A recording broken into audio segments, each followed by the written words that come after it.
¿Cómo está? Bienvenido a Contrastes. Oiga, el Estado de Derecho en México es, pues en 2020, papel mojado, o vaya, pues un catálogo de buenas intenciones que no se concretan. Vamos a hablar de casos como bloqueos carreteros o cobro de derecho de piso, pues que no se castigan y que nos ha llevado, pues en Estado de Derecho, a descender en la materia. Y bueno, pues para abordar este tema me acompañan en el estudio de Mega Noticias TVC el abogado Ernesto López Saure. Bienvenido. Gracias. También nos acompaña Carlos Montejano, experto en Derecho Penal y académico de la UVM. Bienvenido. Muchas gracias. Bueno, pues yo quisiera comenzar mostrándoles unas cifras que tienen que ver cómo les pega a la ciudadanía, cómo lo podemos ver. Vaya, lo vemos todos los días, la falta de Estado de Derecho, el Estado de Derecho debilitado. Comenzamos con este aspecto de bloqueos carreteros, que seguramente a todos nos ha pasado, Ernesto, que vamos pues transitando en la carretera y pues resulta que un pequeño grupo de personas están bloqueando, pues y vaya, pues hay que pagarles de acuerdo al vehículo, según el SAP, pues la pedrada es lo que hay que dar para poder pasar. Pues de acuerdo con esto yo quiero mostrarles las siguientes cifras, que es de acuerdo con cifras de Caminos y Puentes Federales, las pérdidas en peaje por bloqueos a casetas de accesos carreteros se dispararon en el primer año del actual gobierno federal al aumentar 67%. Bueno, pues en 2018 hubo pérdidas por 826.224.000 pesos, mientras que en 2019 fueron 2.431 millones de pesos. Un fenómeno pues que se ha incrementado de acuerdo con estas cifras. ¿Qué decir? ¿Qué lectura dar al respecto, Ernesto? Bueno, esto es un buen tema. Además, tendría que decir, yo soy oaxaqueño, y entonces en Oaxaca es muy común cerrar ciertas vialidades o estrangular en algún momento las ciudades. Primero quería, el Estado de Derecho implica que todos los ciudadanos y el poder estén sometidos al derecho, que no haya nada por encima del derecho. Ahora, yo iniciaría señalando lo siguiente, y partiré de mi experiencia en Oaxaca. Muchas comunidades, grupos, organizaciones de la sociedad, organizada o desorganizada, diría yo, y miembros de municipios, etcétera, bloquean calles, bloquean carreteras. El tema es si eso se pudo haber evitado o no. Y si las personas, cuando deciden ir a manifestarse, cerrar una vialidad, aquí puede ser Calzada de Tlalpan, 20 de noviembre, pegar al Zócalo, etcétera, periférico, como nos ha pasado varias veces con la Policía Federal, cuando ellos lo hacen, tenían otra opción. Realmente las instituciones de los gobiernos estatales, municipales, el gobierno federal han tomado en consideración todo lo que antecede a estas personas antes de decidir manifestarse. A mí me parecería que eso sería un gran tema. ¿Responde el Estado? O sea, independientemente de que pueda estar en algunos supuestos un tema de chantaje para obtener beneficios, canonjías económicas. La otra es, ¿qué pasa? ¿El Estado ha resuelto la problemática de esas personas que se están manifestando? ¿Se pudo haber evitado? ¿En qué nivel de servidor se quedó trabado lo que esas personas están expresando en ese momento? O sea, lo vemos con las marchas que han sucedido en la Ciudad de México, sí, en el tema en contra de la violencia contra las mujeres. Y muchos se enojan porque hay pintas, porque bloquean, porque cierran. Pero la cuestión es hasta dónde el Estado o las instituciones han respondido a la expectativa que tienen esas personas, por ejemplo, en el caso de mujeres, de sufrir violencia, a la expectativa que tienen los ciudadanos de ciertas comunidades de ciertos beneficios, ¿no? Podríamos discutir qué tipo de beneficios. Entonces, me parece que eso sería lo primero. Y en un segundo nivel, también me parece que hay grupos de ciudadanos, organizaciones, que chantajean al Estado, y esta es una forma de chantajear. Hay muchos problemas. Lo que decían, a mí me acaba de pasar en la carretera Villahermosa-Coatzacoalcos, el viernes estaba cerrada una caseta y entonces había que darle cooperación a los manifestantes. Entonces, ¿qué hace el Estado en eso? Porque en México hay dos grandes problemas: ausencia de Estado de Derecho, y la otra es corrupción e impunidad, ¿no? Entonces, ¿qué se hace para evitar esto? O sea, uno, ¿qué hicieron o qué trámites hicieron estas personas que no fueron atendidos? Y dos, solamente son un grupo que está chantajeando y está viendo la forma de obtener beneficios económicos, ¿no? Y en ese sentido me parece que el Estado sí tiene que actuar e iniciar investigaciones y en su caso judicializar a las personas que sean responsables de ello, ¿no? César, muchísimas gracias. Si me lo permites, es un tema también afín que a mí, gracias por invitarme a este espacio, porque es un tema que a mí en lo particular me preocupa demasiado como padre de familia, como docente, como ciudadano. Y es importante, acabas de señalar, César, unos grandes importantes temas y puntos que quiero de alguna manera hacer muy puntual. Primero hay que entender que es un Estado y que es un Estado de Derecho.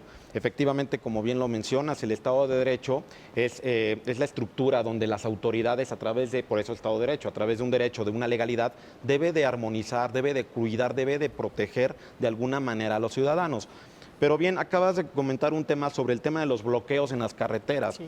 Aquí el tema tiene un impacto mayor, yo creo, y como siempre lo comento, no es ver el árbol, sino ver el bosque de la problemática que hay detrás de todo esto. Pensáramos que es un gobierno, pensáramos que es un presidente actual. Yo creo que no es tanto un tema del Estado de Derecho, porque el Estado de Derecho somos todos, somos parte integral de este Estado de Derecho. Hablaban de una sociedad, hablaba mi buen abogado Ernesto hablaba de las expectativas. La expectativa social es algo muy interesante porque la problemática del Estado de Derecho fallido que mencionan en este momento no considero que sea fallido, porque también tenemos responsabilidad social. Hablan de un tema de expectativas. El tema de los bloqueos habla de los grupos u organizaciones para tener de alguna manera algún beneficio económico. Realmente estas son organizaciones, una organización es por un bien mejor para una ciudad. Estas organizaciones yo no las podría llamar organizaciones porque son grupos de choque que atentan contra la integridad del mexicano como tal, porque un bloqueo ante una carretera antiguamente era una protesta bien vista, ahora ya es un tema donde, perdón el tema, pero el Estado de Derecho no está cubriendo la parte de seguridad en carreteras y ahorita están existiendo más violencia en el tema de secuestros, el tema de extorsiones en carreteras, precisamente porque el Estado lamentablemente no está cumpliendo con estas necesidades, pero creo yo que como abogado y como padre de familia y como ciudadano, la sociedad debemos de contribuir a esta situación para que, mencionó el tema de corrupción.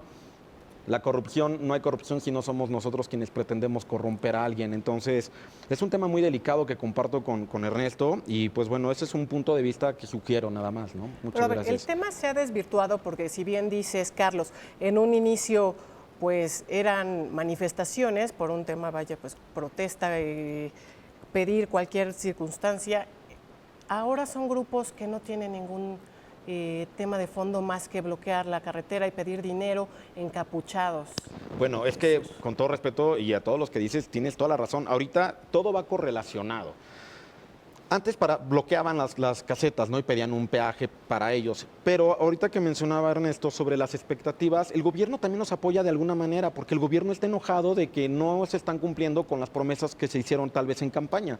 Entonces, al ver un pueblo, una sociedad con expectativas no cumplidas, apoyan a estos grupos, que lamentablemente estos grupos impactan de otra forma en otra forma, porque al final, bueno, ya no tenemos seguridad al andar en carreteras, en Oaxaca, rumbo a Cuernavaca, estamos viviéndolo en La Pera, ¿no? Donde lamentablemente la sociedad está apoyando movimientos que no tienen sentido ni forma. Yo apoyaría estos movimientos siempre y cuando este dinero me dijeran, estamos apoyando una comunidad, pero no sabemos a dónde va ese dinero. Entonces, aquí hace rato hablaban de un Estado de Derecho debilitado. Yo les preguntaría a todos ustedes, y la pregunta es para la mesa, ¿qué hacemos nosotros para que este Estado de Derecho no se debilite? ¿No? Gracias. No sé. Ernesto, ¿qué decir? Porque, vaya, volviendo a este ejemplo, no se aplica la ley, están tomando instalaciones federales, como son pues carreteras, y esto solo es un ejemplo, ¿no? Vayamos también a quienes cobran derecho de piso y pues no se aplica la ley tampoco. ¿Qué decir? A mí me parece que son dos pistas, ¿no? Una parte, en apariencia, son movilizaciones sociales, que obedecen a ciertas necesidades de grupos o de comunidades, ¿no? Y el otro tema, el de derecho de piso, ya es un tema de extorsión, tal cual es sancionado en los distintos códigos penales. Sí, pero el aspecto es que no se aplica la ley, perdón. No, a ver, pero sí, a mí sí me gustaría distinguir eso. O sea, no es lo mismo una comunidad que va y cierra una carretera porque desde su cosmovisión o cosmogonía no atendieron las necesidades que tiene, a un grupo delincuencial, delincuencia organizada o no, que va y le dice a un restaurante en la colonia Condesa o en la colonia Roma que si no permite la venta de droga, se lo van a quemar o van a lesionar o van a matar a los administradores, a los meseros. Me parece que ahí sí tendríamos que distinguir eso.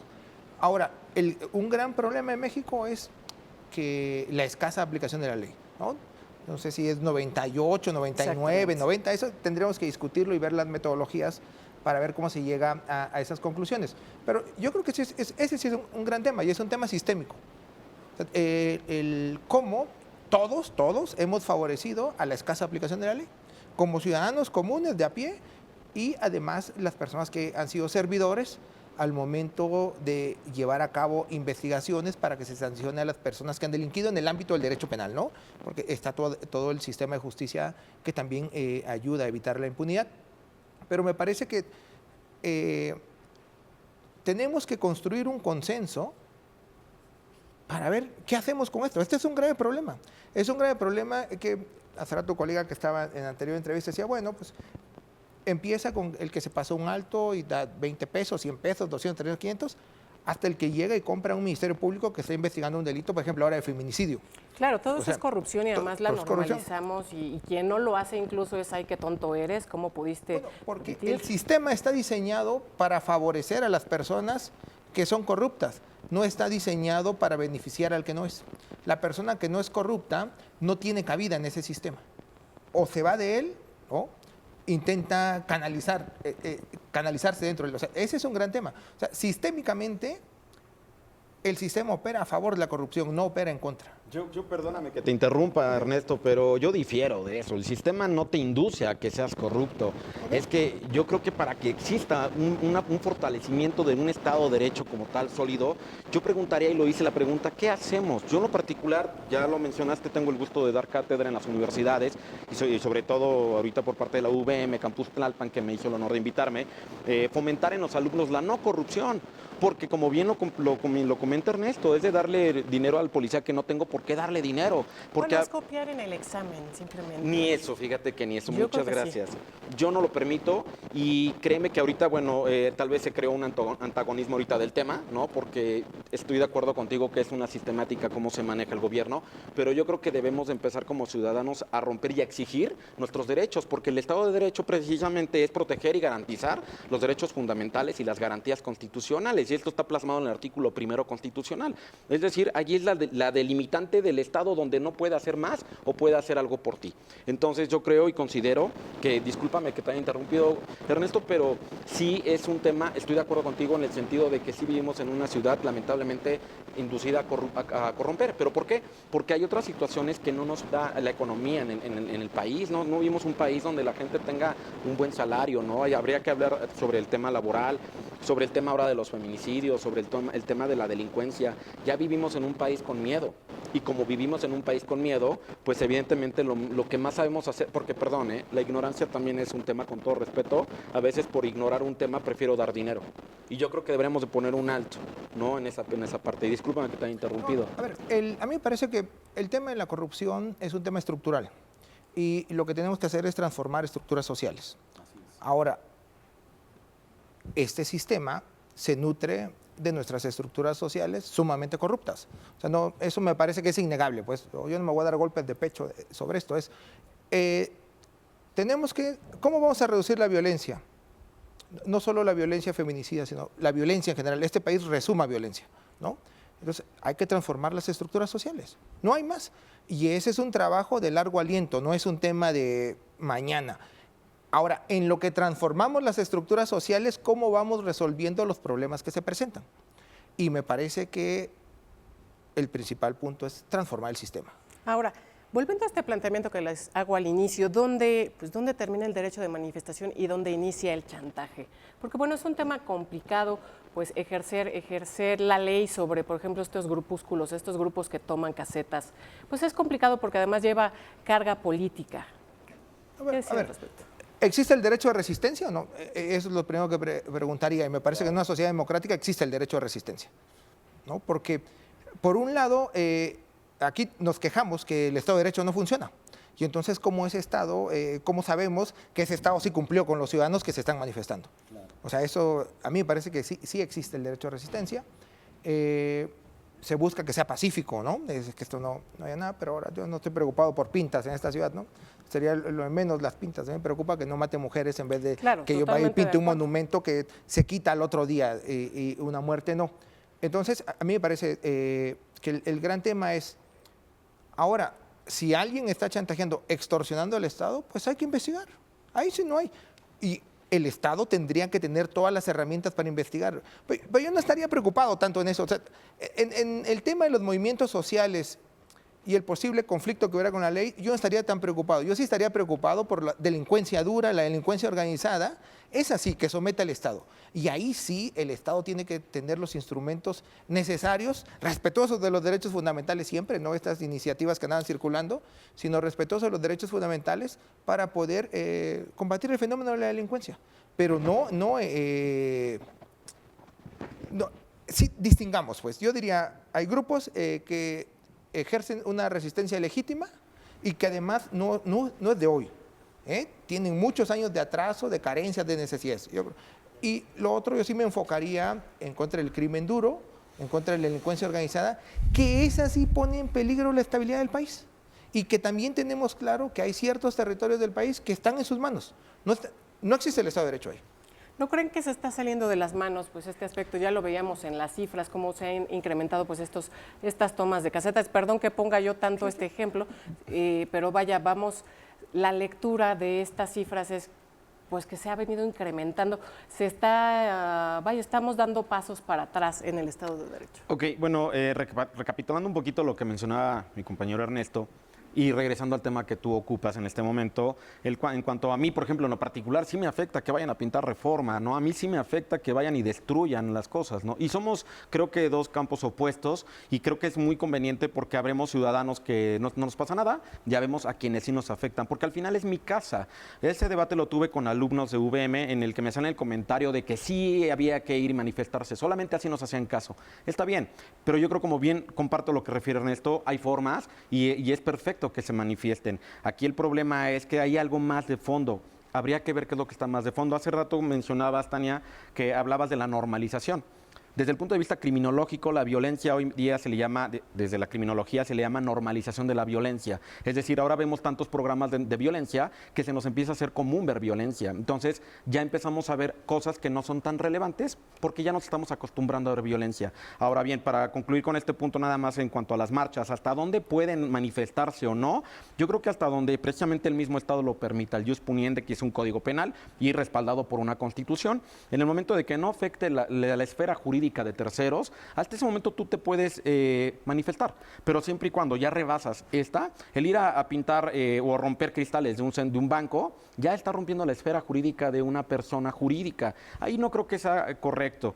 Y pues bueno, yo no estoy a favor de eso, sí considero que se manifiesten, sí considero que hagan manifestaciones, yo sí creo que estoy a favor de ello, sin embargo no a través de una destrucción, porque entonces ya rebasan la parte de una conducta, que esta conducta antisocial, llámese delito, ya entonces rompe el Estado de Derecho y lamentablemente el Estado no puede hacer más porque si el Estado toma cartas en el asunto, se le viene encima a toda la gente porque la gente está cansada de efectivamente, y vuelvo al tema, por eso la gente hace paros en las carreteras, el peaje, el gobierno está enojado, la ciudad está enojada y dice, yo ya no quiero pagar el peaje, ¿no?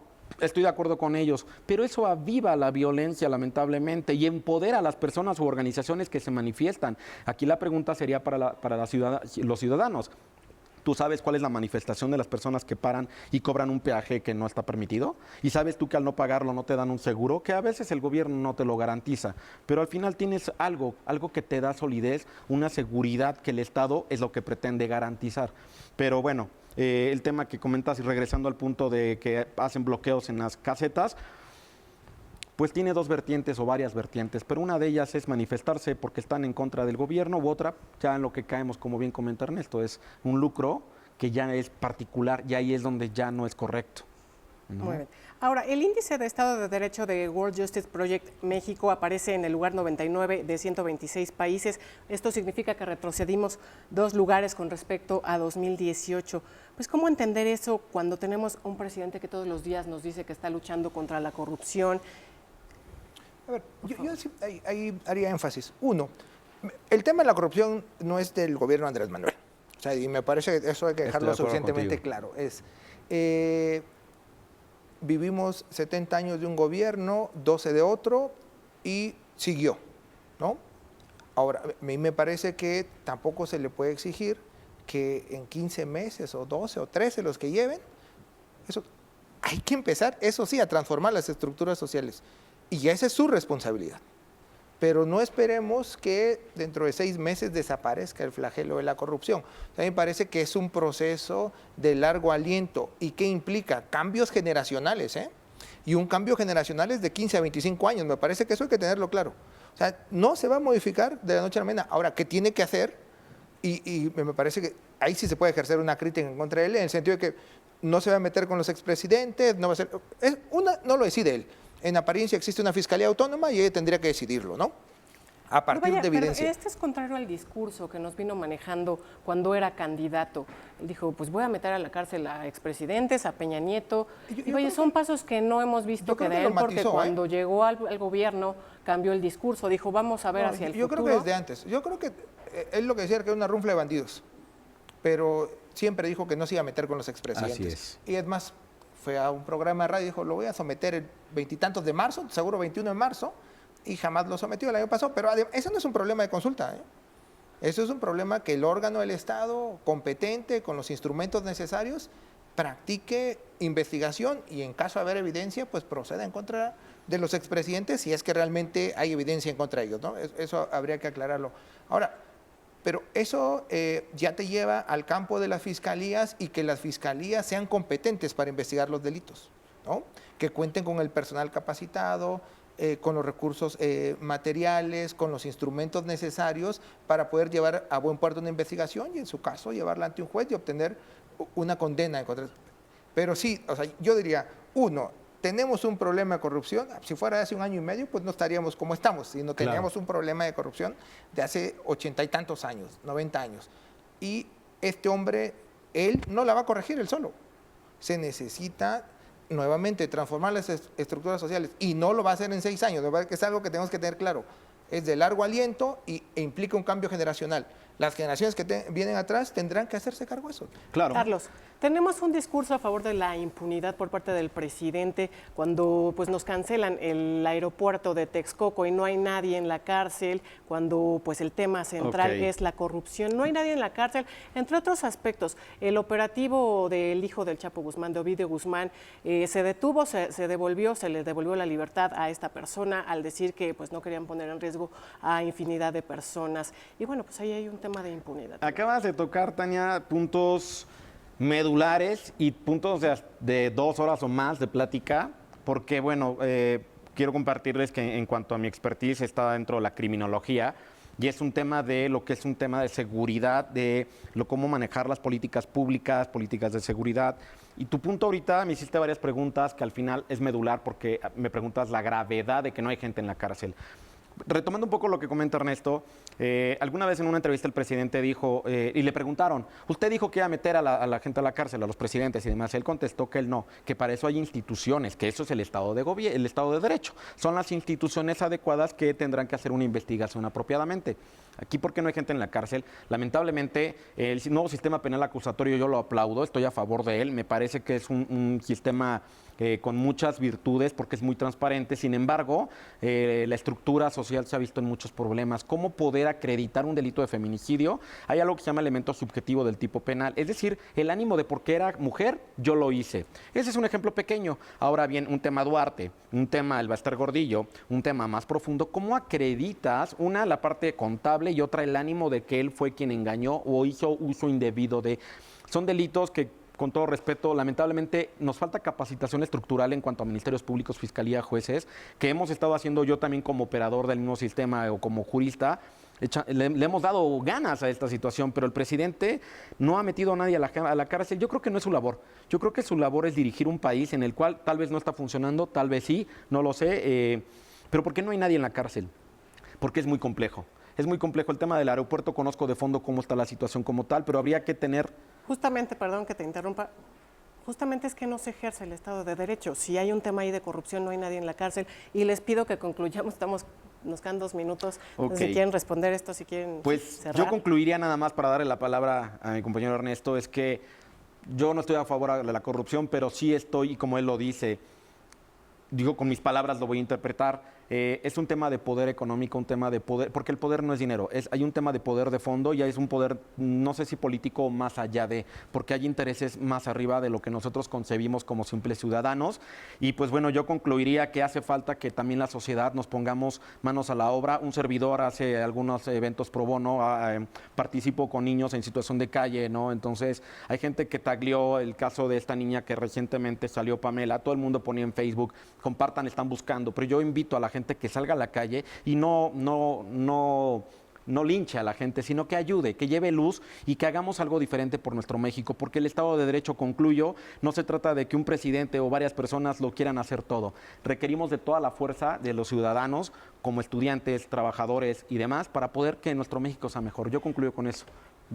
Perdón, se llaman poderes fácticos, Okay. Corrupción, impunidad, que está normalizada, perdóname. Sí. Concluimos. Sí, en el caso del aeropuerto, a mí sí me gustaría ver investigaciones. Ahora, yo espero que la Fiscalía General de la República sea competente para esas investigaciones, porque si es cierto todo lo que sale en los periódicos, pues es claro que hay una gran afectación al Estado mexicano económica, y entonces me gustaría ver las afectaciones. En el caso del Chapito, fíjate, yo sí consideraría que el Estado manifestó voluntad de ir en contra de ellos. Antes no se tocaba el cártel de Sinaloa.